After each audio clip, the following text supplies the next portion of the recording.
Pagi hari ini saya ingin melanjutkan pelajaran yang saya awali atau saya mulai bagikan 2 minggu yang lalu di bulan Mei ini. Kita belajar tentang prosperity. Topik atau tema kita di dalam bulan Mei adalah prosperity, dan saya beri judul khotbah saya prosperous atau makmur. Saya katakan 2 minggu yang lalu, makmur bukanlah nama orang, makmur juga bukan nama toko. Waktu saya kecil, saya masih ingat saya tinggal di sebelah toko yang bernama Makmur.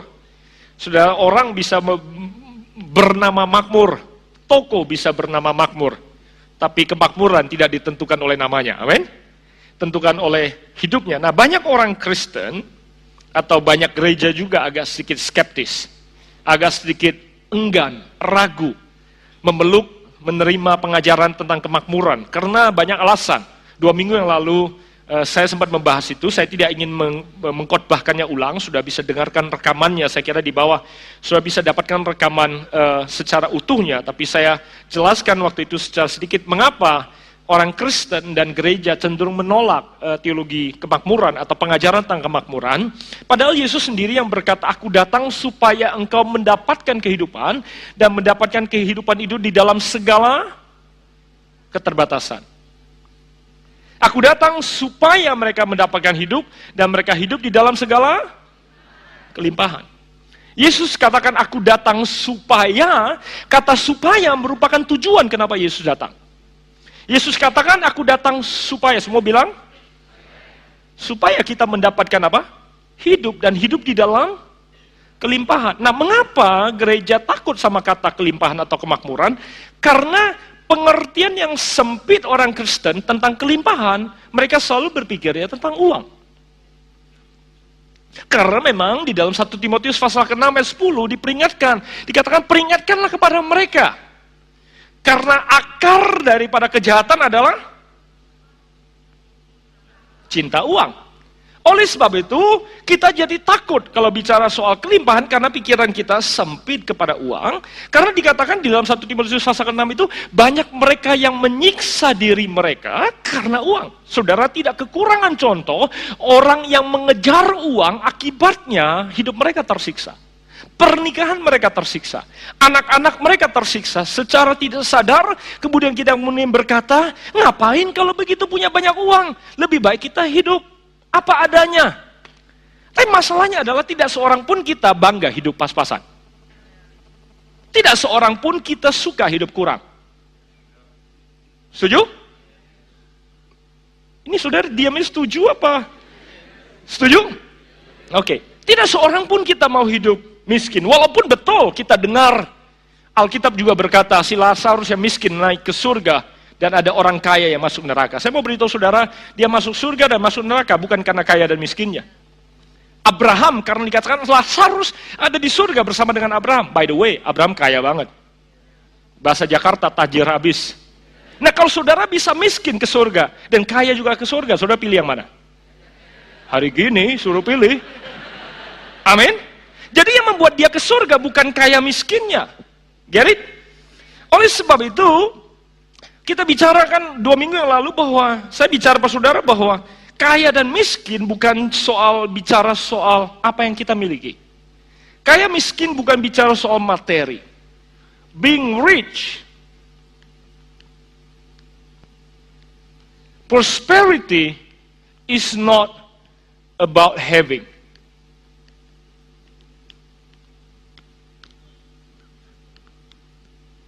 Prosperity is about being. Prosperity is rather about your being than about your having.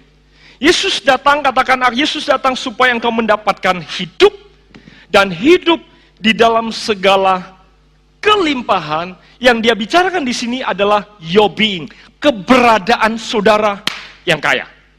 Oleh sebab itu saya katakan bahwa kelimpahan yang sama harusnya dihidupi oleh setiap orang Kristen. Setiap orang Kristen harusnya hidup dalam kelimpahan yang sama, walaupun apa yang dimilikinya tidak sama banyaknya. Saudara tidak harus punya sama banyaknya dengan apa yang orang lain miliki untuk bisa menikmati kelimpahan yang sama. Kalau saudara hidup melimpah, artinya saudara hidup lebih daripada cukup. Limpah.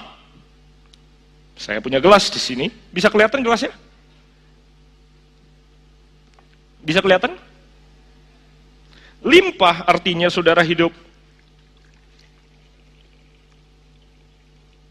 Ini namanya limpah. Ini.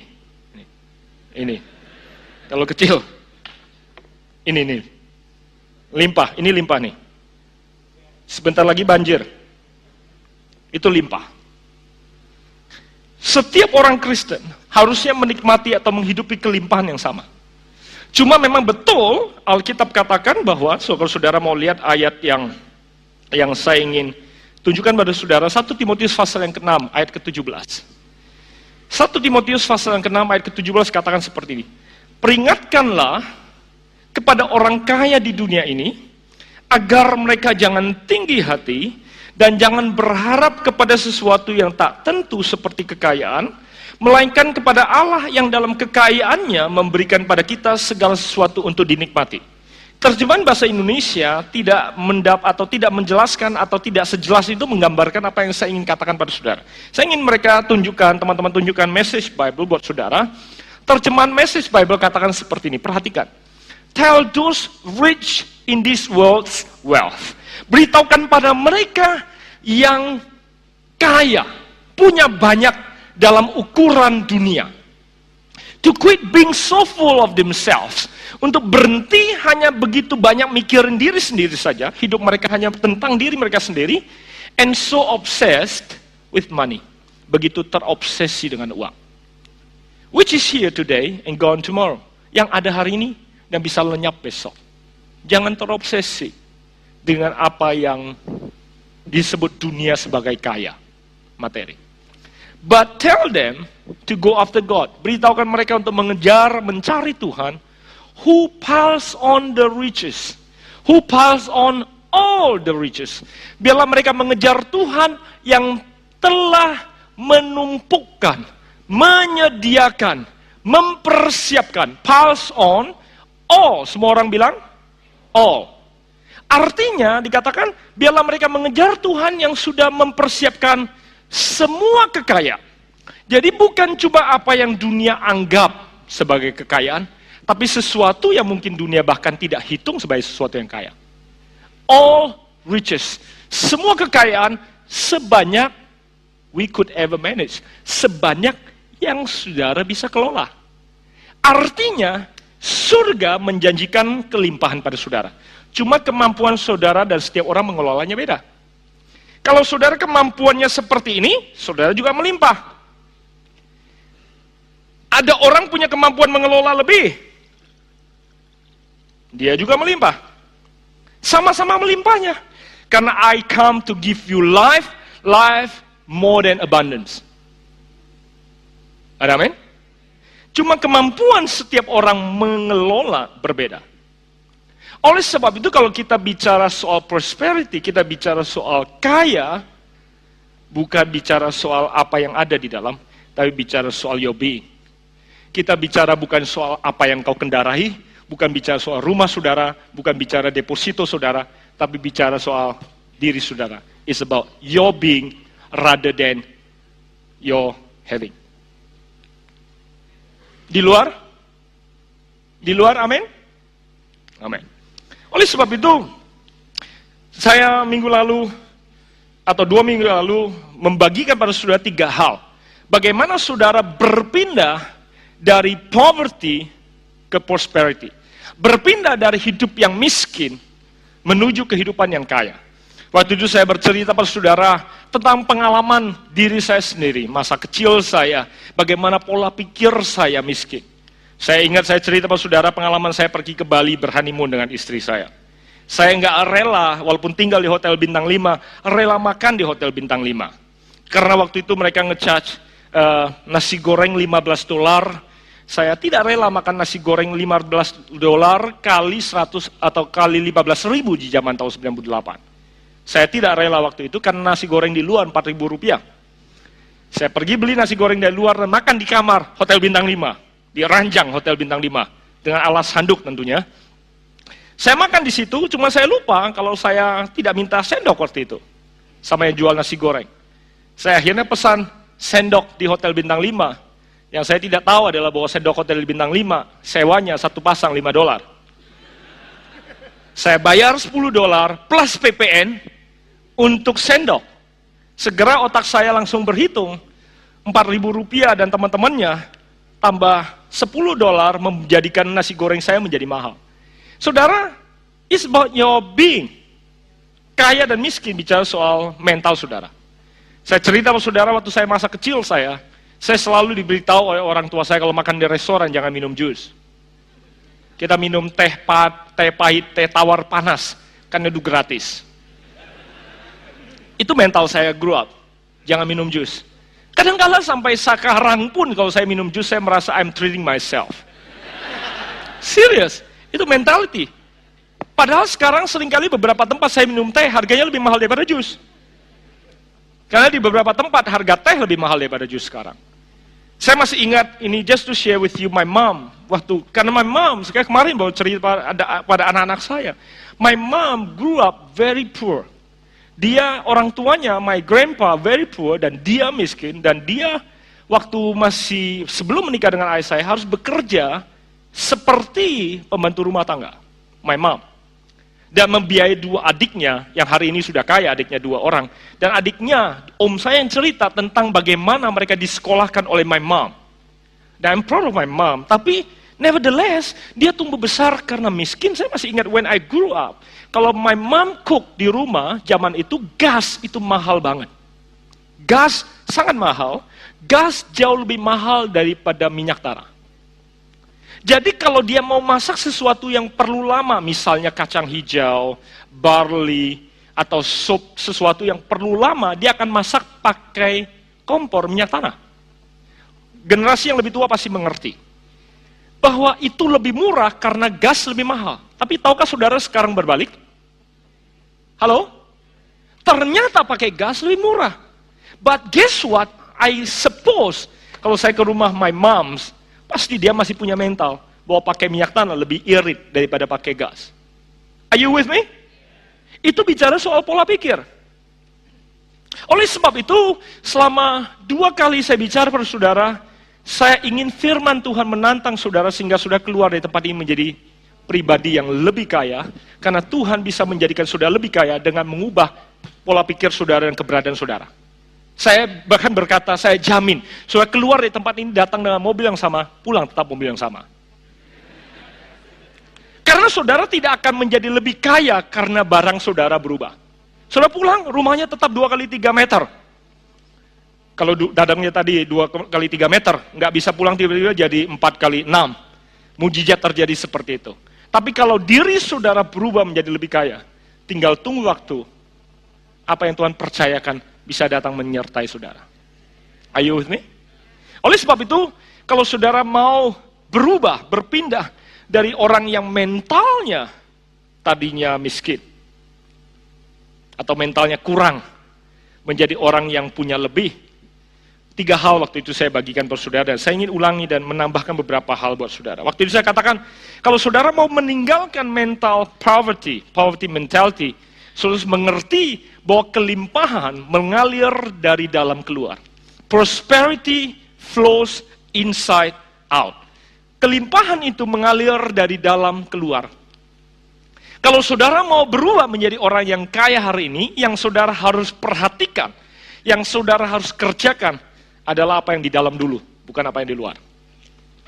Banyak orang ganti jam tangannya untuk mau menunjukkan bahwa dia sekarang sudah lebih kaya daripada sebelumnya. Ada banyak orang ganti tasnya. Ada banyak orang ganti mobilnya.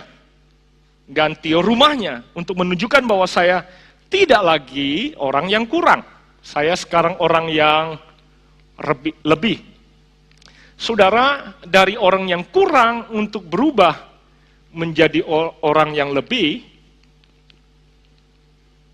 bukanlah karena apa yang kau punya sedikit atau kecil menjadi banyak.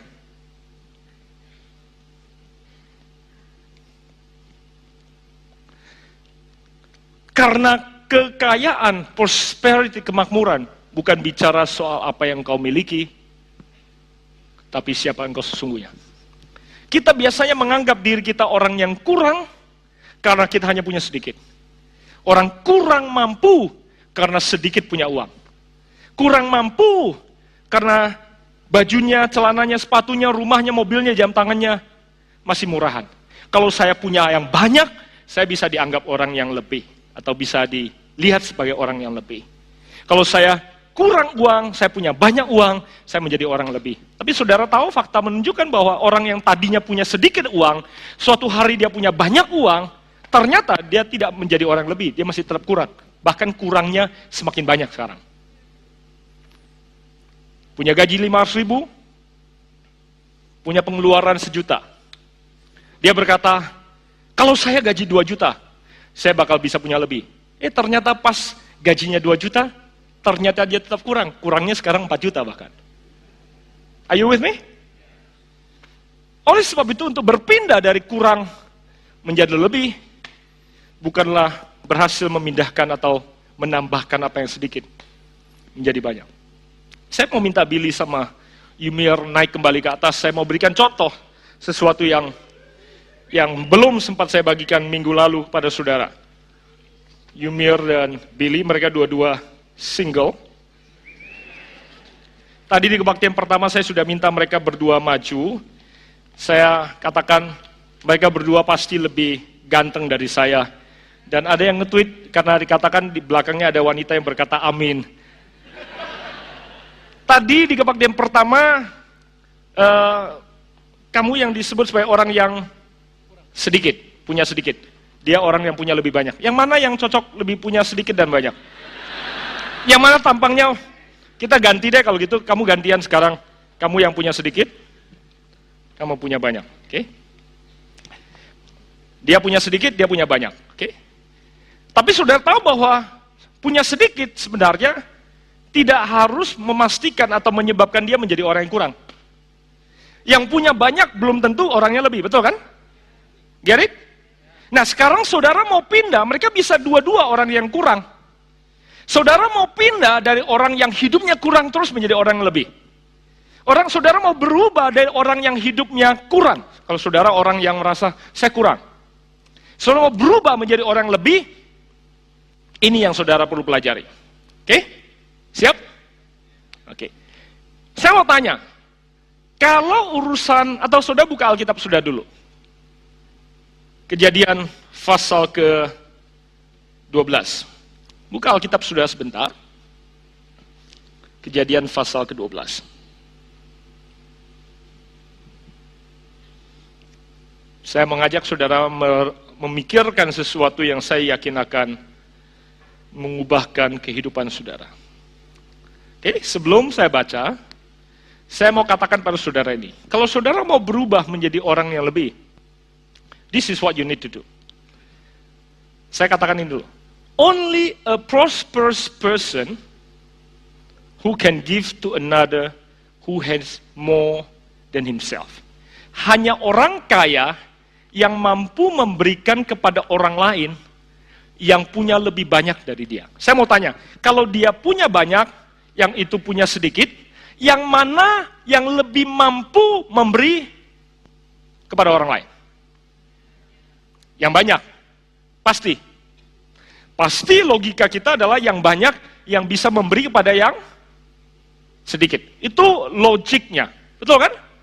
Oke, sekarang lihat Alkitab saudara, Kejadian pasal ke-12. Aku, kata Tuhan Elohim, aku akan memberkati orang-orang yang memberkati engkau dan mengutuk orang-orang yang mengutuk engkau. Dan olehmu semua kaum di muka bumi akan mendapatkan berkat. Ini firman Tuhan buat Abraham. Oke, saya jejerkan mereka berdua. Pegang sedikitnya. Oke. Kalau logika kita berkata yang punya banyak akan lebih gampang memberikan kepada yang sedikit. Sekarang saya mau tanya, kalau dia yang memberikan kepada dia. Firman Tuhan berkata, aku akan memberkati orang yang memberkati engkau. Oke. Kalau dia yang memberkati dia, siapa yang diberkati?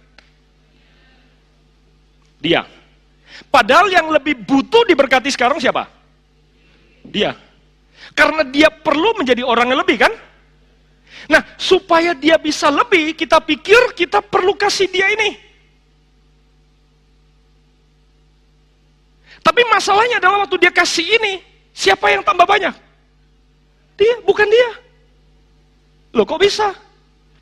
Tunggu pelan-pelan dulu, tunggu dulu. Masih bangun? Sekarang saudara mau bikin dia jadi lebih. Nah, supaya dia lebih, Alkitab berkata, bukan supaya dia menerima.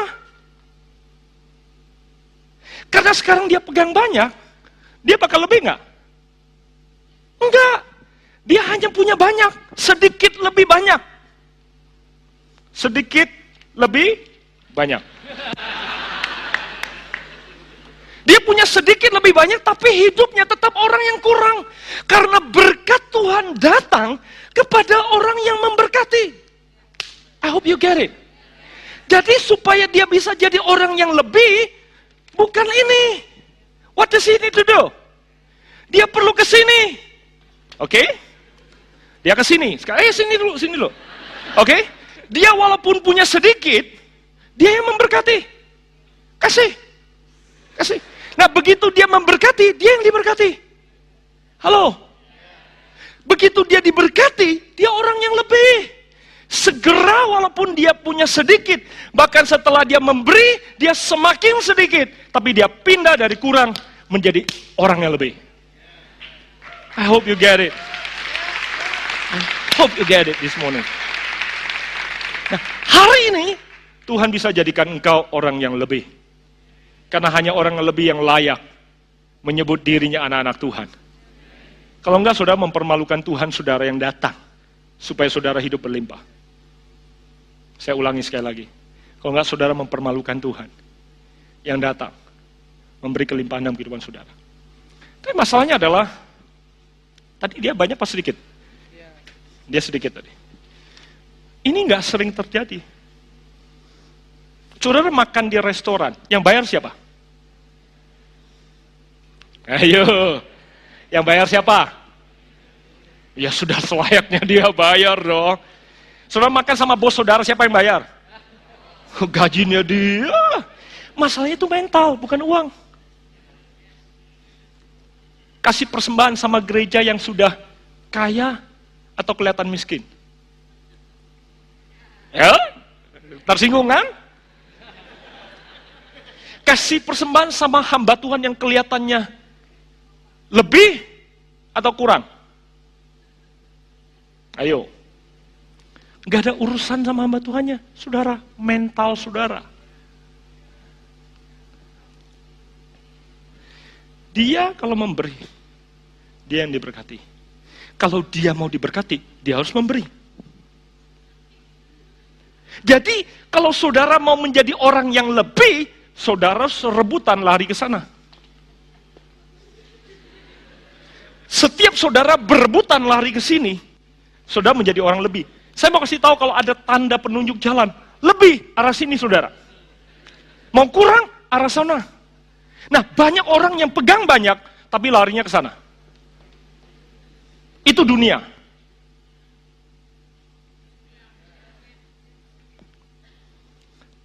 Itu dunia. Mereka berpikir lari ke arah sana is being smart. Hari ini, dalam hati saudara, pagi hari ini saudara berlomba-lomba untuk berpindah ke sana. Segera sudah menjadi orang lebih kaya. Saudara kalau makan rebutan bayar, sejujur-jujurnya saudara pengen bayar.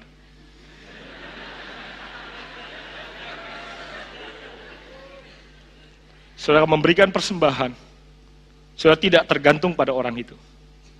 Saudara memberikan makan, saudara memberikan bantuan, saudara memberikan apa saja, tidak tergantung pada orang itu, pada diri saudara sendiri.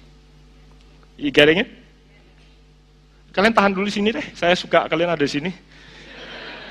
Saya akan lanjutkan beberapa poin yang nggak ada hubungan sama mereka sih, tapi biar aja mereka di sini.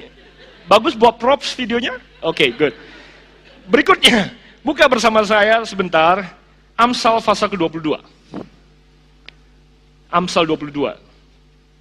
Saya akan kembali pada mereka sebentar tapi nanti. Amsal 22 ayat ke-7 katakan begini. Orang kaya menguasai orang miskin, yang berhutang menjadi budak daripada yang menghutangi. Kalau saudara mau berpindah, mau kemakmuran mengalir dari dalam keluar, saudara harus bebaskan diri saudara dari hutang. Saudara, karena kekayaan bicara soal keberadaan saudara is your being, is not about your having, maka tidak ada pilihan lain kecuali saudara harus bebaskan your being dari jerat apapun juga. Kalau saudara berhutang, your being is not a free person. Keberadaan saudara bukan orang yang bebas, karena saudara menjadi budak daripada orang yang menghutangi saudara. Are you with me? Oleh sebab itu saudara wajib lepas dari hutang. Ibrani 13 ayat ke-5 mengatakan seperti ini. Janganlah kamu menjadi hamba uang, cukupkanlah dirimu dengan apa yang ada. Nah, kalau saudara mau berpindah dari orang yang kurang menjadi orang lebih, saya pernah berkhotbah, saudara harus melewati jalan atau jembatan yang bernama cukup. Ada khotbah saya, judulnya cukup, saudara bisa dengarkan. Saya bicara panjang lebar, Amsal pasal ke-30. Kalau saudara tidak belajar berkata cukup, saudara tidak akan pernah pindah menjadi orang lebih. Walaupun punya banyak, tetap kurang. Istri saya katakan, kalau kamu tidak belajar berkata cukup, sepatu mau berapa pasang pun tidak akan pernah lebih. Akan selalu kurang. Karena Amsal pasal 30 katakan, mata manusia nggak pernah puas. Makanya kalau ke mall jangan bawa mata. Karena selalu kelihatan sesuatu yang saudara, kurang ini. Masalahnya, saya minggu lalu katakan juga, wanita ke sana, ke mall, biasanya untuk cuci mata. Itu jadi masalah. Kalau saudara tidak belajar berkata cukup, saudara tidak akan pernah menjadi orang lebih. Amin? Amin? Kalau saudara berkata cukup, saudara belajar berkata cukup, makanya dikatakan, cukupkanlah dirimu. Kalau saudara tidak belajar mencukupkan dirimu dengan apa yang ada, saudara tidak akan pernah hidup lebih. Orang yang berhutang, seperti bejana atau hidup yang ada lubangnya, nggak akan pernah bisa berlimpah. Berapapun yang dituangkan, akan bocor. Nah, kalau kecil saja bocor, gimana bisa dijadi besar? Jadi kalau urusan pakai belanjakan uang belanja atau uang atau gaji saudara, jangan pakai iman. Pakai kredit card jangan beriman. Maksudnya bukan, saudara ngerti bukan maksud saya beriman yang seperti apa? Kalau punya 300.000 ya belanjakan apa adanya. Cukupkanlah dirimu dengan apa yang ada. Nah, kalau saudara bisa melimpah dengan 300.000, saudara bisa melimpah dengan yang lebih besar. Are you with me?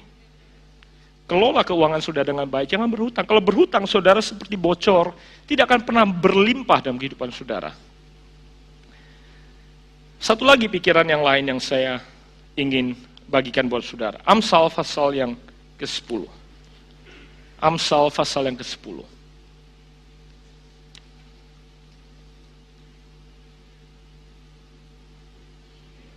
Kamu nge-tweet apa? Oh, nyatet, oke.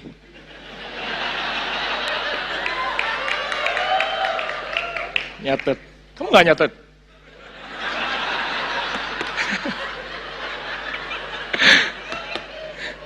Penting, ini yang saya bicarakan penting. Dia sudah nge-tweet banyak tadi yang saya bicarakan di kebaktian pertama. Amsal pasal ke-10 ayat yang keempat. Amsal pasal 10 ayat keempat. Tangan yang lamban membuat miskin, tapi tangan orang rajin menjadikan kaya. Dulu saya kecil belajar bahwa hemat pangkal kaya. Ternyata Alkitab bilang bukan hemat pangkal kaya. Saya tidak bilang saudara harus hidup boros ya. Saya baru bicara soal mencukupkan diri saudara dengan apa yang ada. Itu hidup bijaksana. Get it? Tapi bicara hemat di sini bicara soal pelit. Kita berpikir dulu pelit pangkal kaya. Enggak, Alkitab bilang rajin pangkal kaya. Bilang sama sebelahmu, rajin pangkal kaya. Bukan pelit pangkal kaya. Hanya orang yang kaya, hanya orang yang makmur bisa kerjanya keras. Kalau gaji saudara masih 500.000, kerjalah seperti gaji saudara 50 juta. Kalau saudara gajinya 500.000, kerja seperti 50 juta, tinggal tunggu waktu 50 juta datang. Tapi kalau mental saudara 300.000, gajinya 5 juta, tinggal tunggu waktu saudara turun. Hanya orang kaya yang akan kerja keras, kaya mental ya. Saya berkata, oh kalau saya dibayar mahal saya bekerja. Enggak, kalau saudara dikasih mahal pun enggak akan kerja keras.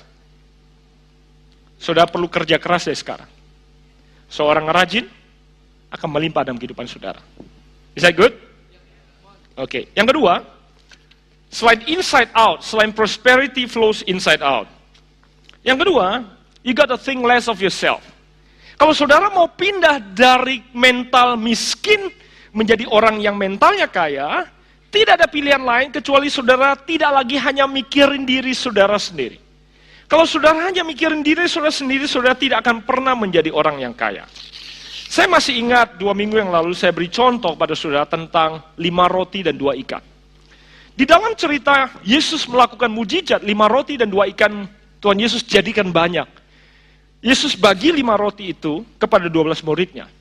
12 muridnya kemudian membagikan pada 100 kelompok yang ada. Dikatakan 5.000 itu didudukan 50 sampai 100 orang per kelompok. Dan dikatakan kalau murid Yesus membagi pada setiap kelompok, pasti murid Yesus tidak membagikan pada setiap orang. Dia membagikan pada seseorang dan kemudian berkata, tolong bagi-bagi sendiri. Nah, saya katakan bahwa kalau saudara orang yang beruntung tersebut daripada kelompok yang ada, saudara menerima sedikit dari yang sedikit yang ada di tangan murid, dan sedikit yang ada di tangan Yesus. Saudara berkata, man, I'm lucky to even have this. Saya beruntung kalau bisa punya ini. Tapi masalahnya adalah, perintahnya adalah saudara disuruh bagi-bagi. Padahal sudah tahu, hari sudah malam, anak saudara perlu makan karena yang dicatat cuma laki-laki. Anak tidak dicatat, istri tidak dicatat. Anak saudara membutuhkan makanan, istri saudara membutuhkan makanan, kebutuhan pribadi begitu besar. Saudara pasti bergumul antara mementingkan diri sendiri dan mentaati perintah yang ada. Oleh sebab itu saya katakan orang yang lebih adalah orang yang selalu mampu memberi, walaupun di tangannya masih sedikit. Orang yang kaya adalah orang yang selalu mampu memberi sesedikit apapun yang ada di tangannya. Saya ulangi pelan-pelan, saudara mungkin perlu catat itu. Orang yang kaya adalah orang yang mampu memberi, tidak peduli sesedikit apapun yang ada di tangannya. Tapi orang yang miskin adalah orang yang selalu akan mengambil, walaupun sudah banyak yang ada di kantongnya. Itu orang miskin. Orang miskin selalu akan mengambil, tidak peduli berapa banyak pun yang sudah dia miliki. Makanya orang yang nginep di hotel bintang 5 ngambil handuk, padahal mereka di rumah sudah punya banyak handuk. Itu orang miskin yang nginep di hotel bintang 5. Walaupun datang naik Mercy. Orang miskin selalu akan mencuri, mengambil, walaupun sudah punya banyak. Makanya di dalam Alkitab, ada seorang wanita yang hanya berikan 2 peser. Dia dipuji oleh Tuhan. Karena dia memberi dari apapun yang ada di tangannya. Kalau saudara mau berpindah dari orang yang kurang menjadi orang lebih, hari ini saudara harus think less of yourself. Makanya tadi dikatakan, peringatkan mereka yang kaya, jangan mikirin diri sendiri saja. Lukas, buka Lukas sebentar. Lukas, ada satu bagian firman Tuhan yang saya ingin saudara baca. Lukas 12, kalau saya tidak salah. Lukas pasal yang ke-12. Lukas pasal yang ke-12. Kalian mau tulis HP kalian di supaya yang wanita bisa teks. Kalian kalau mau tulis HP bisa balik ganti tulis HP dulu sebentar. Oh, Twitter katanya. Billy Simpson dan Jumir underscore siapa? Oh, Jumir underscore aja. Jumir underscore Billy Simpson. Kalau mau follow Twitternya. Ayat ke-13. Lukas pasal ke-12 ayat ke-13. Seorang dari orang banyak itu berkata pada Yesus, Guru, katakanlah pada saudaraku supaya ia berbagi warisan dengan aku. Urusannya warisan. Tapi Yesus berkata kepadanya, Saudara, siapakah yang telah mengangkat aku menjadi hakim atau pengantara atas kamu? Katanya lagi pada mereka, berjaga-jagalah dan waspadalah terhadap segala ketamakan, sebab walaupun seorang berlimpah-limpah hartanya, walaupun banyak dikatakan, walaupun berlimpah, kepemilikan dia. Hidupnya tidaklah tergantung pada kekayaan itu. Halo? Kemudian ia mengatakan kepada mereka suatu perumpamaan, katanya, ada seorang kaya, tanahnya berlimpah-limpah hasilnya. Ia bertanya dalam hatinya, apa yang harus ku perbuat? Sebab aku tidak mempunyai tempat di mana aku menyimpan hasil tanahku. Lalu katanya, inilah yang akan aku perbuat. Aku akan merombak lumbung-lumbungku, dan aku akan mendirikan yang lebih besar, dan aku akan menyimpan di dalamnya segala gandum dan barang-barangku. Sesudah itu, aku akan berkata pada jiwaku, jiwaku, ada padamu banyak barang tertimbun untuk bertahun-tahun lamanya. Beristirahatlah, makanlah, minumlah, dan bersenang-senanglah. Tapi firman Allah kepadanya, hai engkau orang bodoh, pada malam ini juga jiwamu akan diambil daripadamu, dan apa yang telah kau sediakan untuk siapakah itu nanti? Demikianlah jadinya dengan orang yang mengumpulkan harta bagi... Alkitab tidak katakan engkau tidak boleh mengumpulkan harta, tapi jangan kumpulkan hanya bagi dirimu sendiri saja. Dikatakan kalau dia mengumpulkan bagi dirinya sendiri saja, dia tidak kaya di hadapan Allah. Kalau saudara hari ini mau berubah menjadi orang kaya, you gotta think less of yourself. Kalau Yesus hanya mikirin diri sendiri, dia tidak akan datang ke muka bumi ini. Karena untuk menjadikan engkau kaya, dia perlu datang. Makanya dikatakan, dia yang kaya jadi miskin, supaya engkau yang mentalnya miskin jadi, supaya mental saudara yang miskin jadi kaya. Kalau cuma untuk sekedar membuat saudara punya lebih, nggak perlu Yesus datang. Nggak perlu Yesus datang. Sekedar untuk saudara punya lebih. Tapi dikatakan dia yang kaya, raja, seatas segala raja, perlu datang jadi manusia untuk menerjemahkan apa yang dia maksudkan, supaya engkau ikut menjadi kaya seperti dia. Dia mau saudara menjadi semakin kaya, supaya kelimpahan bisa datang dalam kehidupan saudara. Ada amin? Yang ketiga, yang terakhir, saya minta Andre dan teman-teman, Andre dulu sama Luki. Yang ketiga, saudara kalau mau berpindah dari mental miskin kepada mental yang kaya, saudara harus menjadi orang yang generous. Be generous. Amsal 11 ayat 24 katakan begini. Amsal 11 ayat ke-24 dan ayat ke-25 katakan seperti ini. Ada yang menyebar harta tetapi bertambah kaya. Ada yang menghemat secara luar biasa namun selalu berkekurangan. Siapa yang memberi banyak atau memberi berkat diberi kelimpahan. Oleh sebab itu tadi dikatakan, siapa yang memberi, sekali lagi, siapa yang memberi, whoever gives, siapa yang memberi, dia yang akan diberi kelimpahan. Kalau saudara mau menjadi orang lebih, saudara harus berpindah ke sana. Berlomba-lomba berpindah ke sana. Are you with me? Saya bicarakan ini tidak dalam konteks menantang saudara memberikan persembahan. Tapi saudara tidak bisa mengelakkan diri untuk menjadi orang besar tanpa memberi.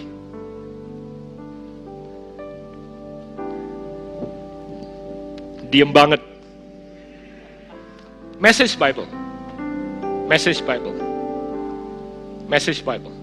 The world of the generous gets larger and larger. The world of the stingy gets smaller and smaller. Kalau saudara hidup pelit, dunia saudara semakin kecil dan semakin kecil.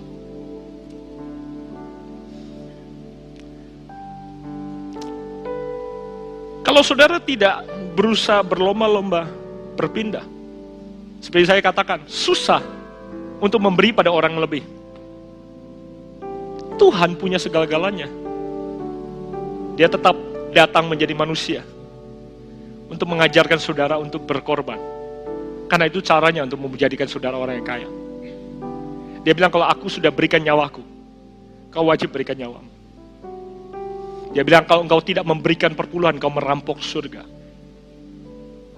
Tahukah saudara bahwa Tuhan bisa kerjakan dengan 90% di tanganmu, lebih banyak daripada 100% ada di tanganmu? Pikirkan itu sebentar. Bahwa Tuhan bisa kerjakan di dalam kehidupanmu dengan 90% lebih banyak daripada 100% di tanganmu. Kalau engkau pegang 100%, hidupmu tidak akan pernah menjadi semakin kaya. Kau beri, sudah bertambah besar. Sudah beri, sudah bertambah besar. Are you with me? Are you with me? Oleh sebab itu, sebagai hamba Tuhan dan sebagai gereja, kami wajib menantang kau untuk memberikan yang terbaik. Karena itu yang akan menjadikan kau kaya. Oleh sebab itu, 2 minggu yang lalu saya katakan bahwa pelayan di tempat ini wajib orang yang kaya. Saudara udah dengerin saya 2 minggu yang lalu gak sih? Saudara kudu orang kaya baru bisa melayani Tuhan. Karena orang yang miskin mikirnya diri sendiri. Kaya bukan bicara soal uang. Kaya adalah bicara soal orang yang mampu mengorbankan yang paling berharga yang dia punya, walaupun dia masih sedikit. Untuk melayani Tuhan, waktu yang berharga yang sedikit engkau korbankan. Bangun pagi-pagi,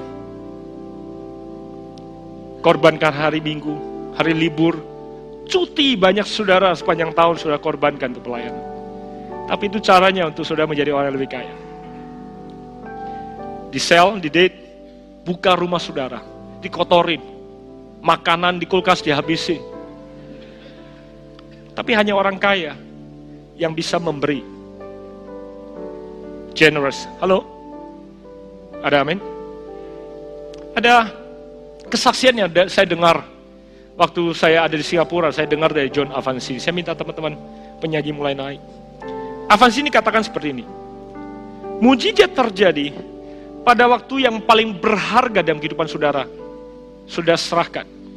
Dia katakan begini. Waktu si janda Sarfat dimintai minum sama Elia. Pada waktu itu zaman kelaparan. Waktu Elia minta minum, dikasih minum, dikatakan walaupun air adalah sesuatu yang berharga, mujizat belum mengalir. Tapi pada saat dia minta makanan yang terakhir, sepotong roti yang terakhir, waktu janda itu kasih, mujizat langsung kelimpahan mulai mengalir. Pada waktu yang paling berharga, kau berikan, mujizat terjadi. Abraham itu kaya, saudara. Emas dan perak dia punya banyak. Tuhan gak minta emas dan perak. Yang Tuhan minta siapa? Ishak. Mujizat hanya datang waktu dia memberikan yang terbaik yang dia punya. Waktu Yakub kirim anak-anaknya 10 orang pergi ke Israel, pergi ke Mesir. Mereka pulang bawa kantongan gandum dan di dalamnya disimpan barang berharga supaya Benyamin yang paling disayang Yakub bisa datang. Avans ini katakan pada waktu Benyamin diserahkan, gandum yang pulang bukan lagi pakai karung, pakai kereta, saudara. Kelimpahan akan datang dalam kehidupan kita pada saat kita berani memberikan yang paling berharga dalam hidup kita. Tidak ada cara lain selain menantang saudara untuk mempersembahkan waktu saudara, hidup saudara, apa yang paling berharga yang saudara punya, supaya saudara bisa menjadi orang yang kaya. Ada amin? The most precious yang saudara punya, waktu saudara serahkan, menjadikan saudara orang yang kaya.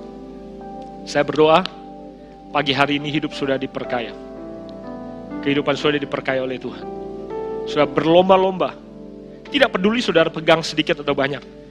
Saudara berlomba-lomba. Saudara menjadi orang lebih. Tinggal tunggu waktu. Apa yang sedikit berubah menjadi banyak. Ada amin? Saudara hidup menjadi orang yang paling lebih. Tutup Alkitab saudara.